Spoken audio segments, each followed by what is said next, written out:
বালক পুত্রটি উৎফুল্ল নয়নে কলকণ্ঠে বলে ওঠে, তোমরা কেঁদো না, আমি এই তৃণ দিয়েই ওই রাক্ষসকে বধ করব।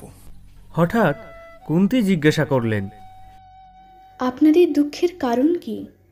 যদি দয়া করে বলেন, পারি তো দূর করার চেষ্টা করব।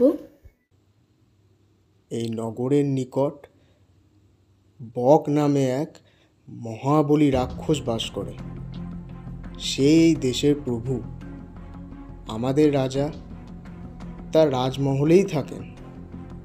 তিনি নির্বোধ ও দুর্বল, প্রজা রক্ষার উপায় তিনি জানেন না। বক রাক্ষস এই দেশ রক্ষা করে।